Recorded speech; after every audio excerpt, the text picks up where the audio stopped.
Na katero stranko v koaliciji ciljate, ko pravite, da imajo lobiji vpliv? Je to SD?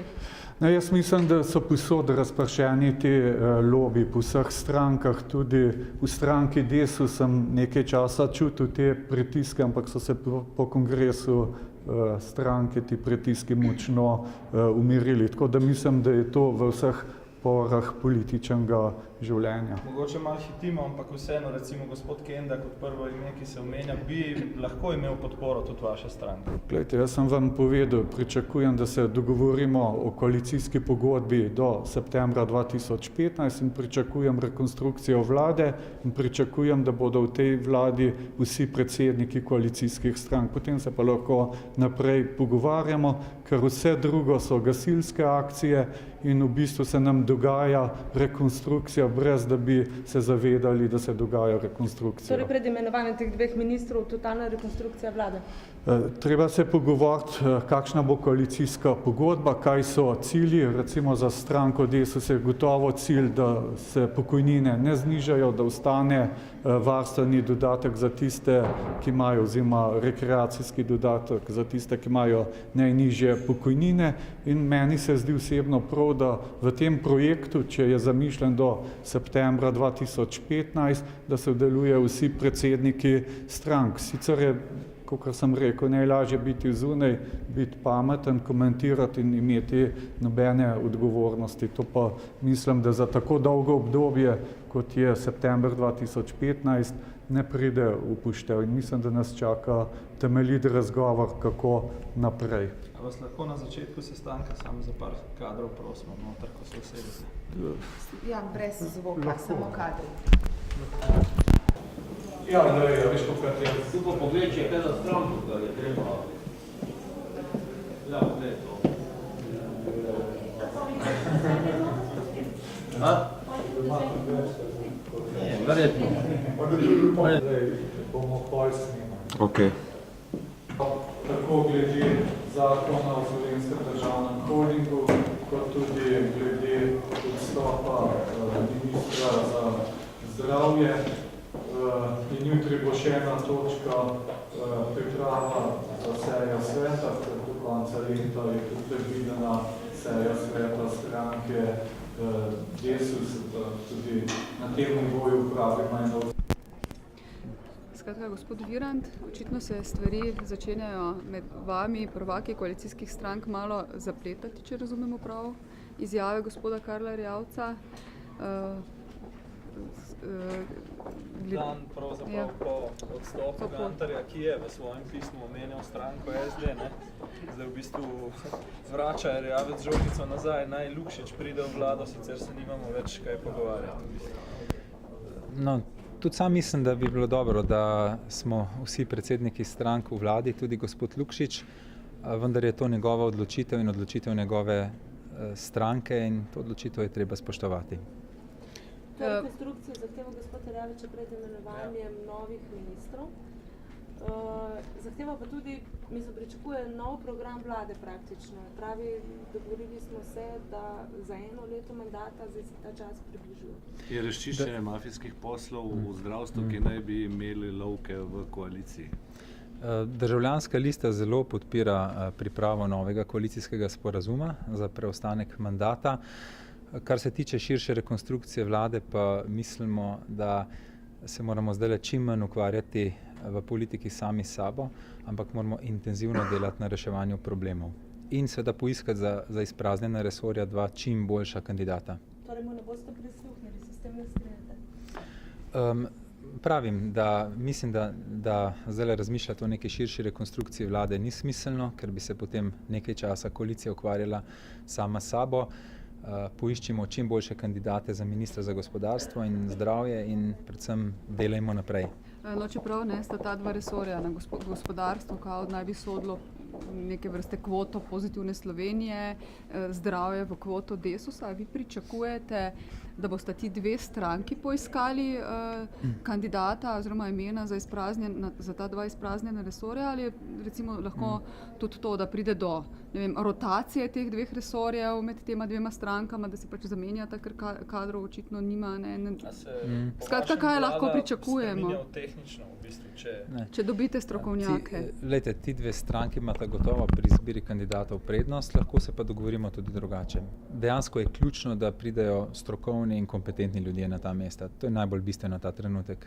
Kako pa odgovarjate oziroma gledate na izjavo gospoda Erjavca, da je za Gantarjevim odstopom pravzaprav neki zdravstveni baroni oziroma zdravstvena mafija, s katero je treba praktično razčistiti še preden se lotite zdravstvene reforme. Oziroma, zakaj je zares odstopil gospod Gantar, ali zato, ker ni bil sposoben se s temi stvarmi soočiti na pravi način? Oziroma, da je ta mafija tudi v koaliciji. Lahko še enkrat? Kako gledate na to izjavo, da imajo praktično ti zdravstveni baroni oziroma ta zdravstvena mafija lovke tudi v koaliciji? Korupcija v zdravstvu je dejstvo. Lahko rečem, da policija na tem intenzivno dela in da je to ena od prioritet kriminalistične policije in MPU-ja. Kaj pa to, očitki skratka tega odstopa Gantarjevega, da ste krivi tudi koalicijski partnerji? Je bil gospod Gantar v bistvu, potisnjen kot tudi strani koalicijskih partnerjev? Ste vi pritiskali na njega? Glejte, prava razprava o zdravstveni reformi se sploh še ni začela. Minister bi moral najprej svoj predlog dati na mizo in se potem potruditi, da ga uskladi med koalicijskimi strankami. Minister Gantar tega ni niti začel delati, pravzaprav pa je že odstopil. Tako da je njegov odstop z tega vidika sigurno preuranjen. Rekli ste, da policija in NPU že delata.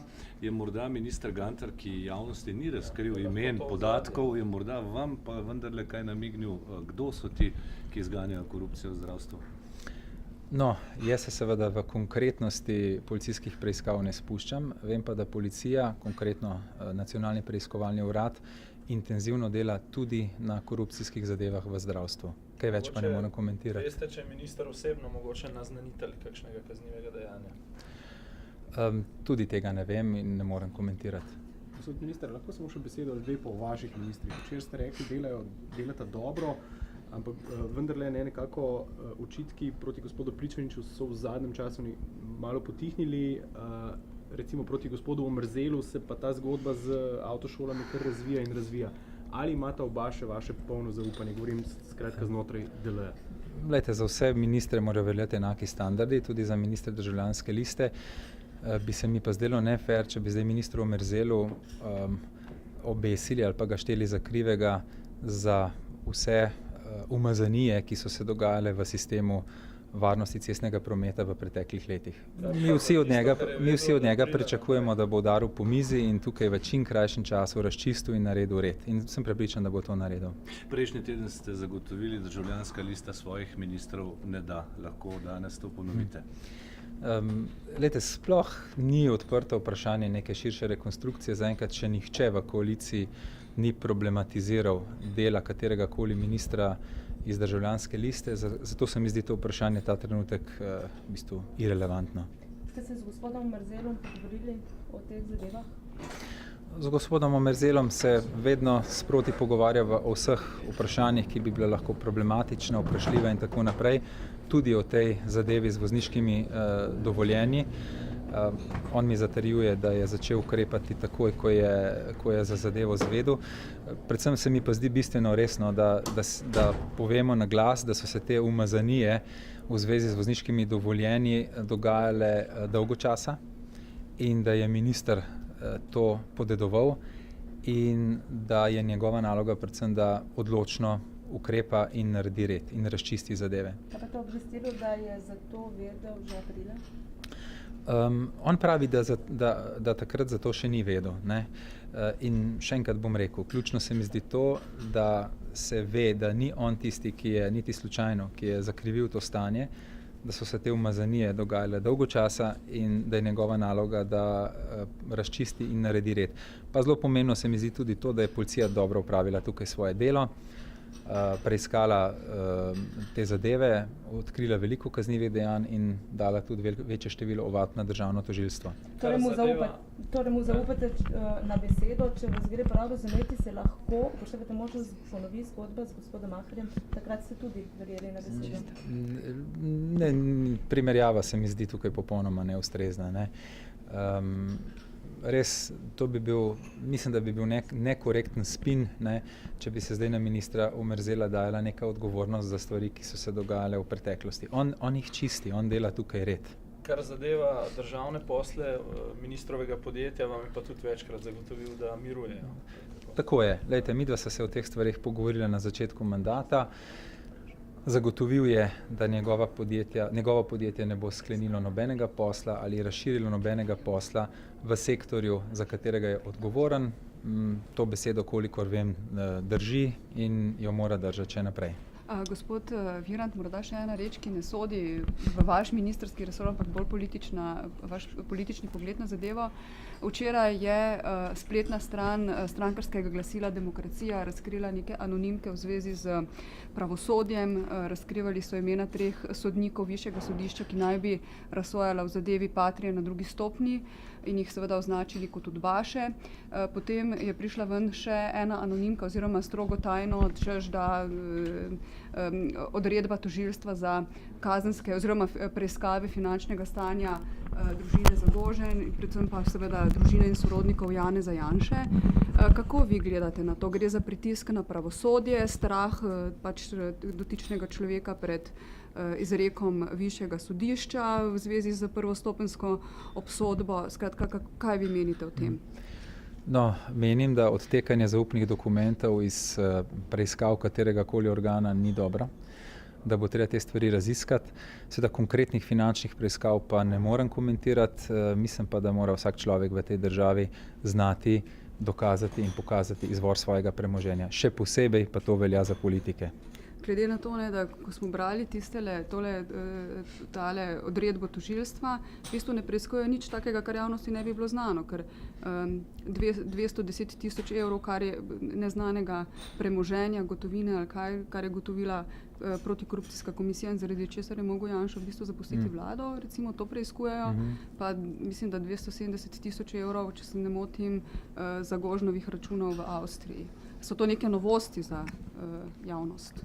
Da bi bilo to tako pomembno, da se objavi na spletni strani strankarskega glasila? Ne vem, mislim, da je ključno to, da mora vsak človek v tej državi znati pojasniti izvor svojega premoženja in zdi se mi dobro in pozitivno, da se davčna uprava loteva primerov, ko nastane sum o izvoru premoženja, torej sum o razkoraku med prihodki in premoženjem nekega posameznika, da se to razčisti in da se nepojasnjeno premoženje odvzame ali pa vsaj obdavči 70% davčno stopnjo, kot to zakon predvideva.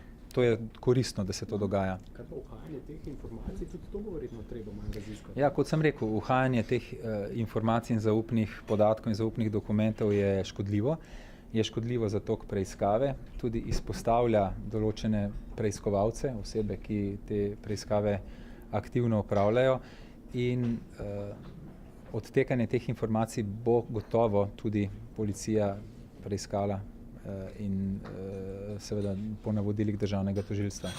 Kaj pa ta politični slog, da se napada, ne vem, pravosodno vejo oblasti preko nekih resolucij EPP-ja, potem tudi na ta način z nekimi anonimkami obtoži vnaprej ali pa ne vem, označi sodnike, za katere nihče ne ve, a so res jim je pripadla ta zadeva na višjem sodišču ali ne, se vemo, kako se zadeve pripadajo pa abecednem ključu, skratka ne tako, kot v tej anonimki piše, mimogrede.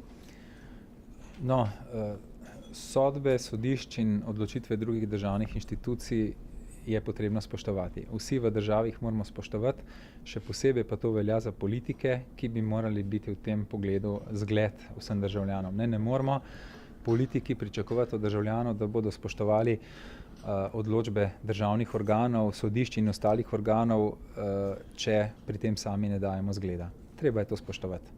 Skratka, ne pa napadati, ali kako, če prav razumem, ali je to pravi način, ali je to politični konstrukt? Ja, sej, sodišče. Kadar spoštuješ, takrat potem ne napadaš, ne? Ok, hvala lepa.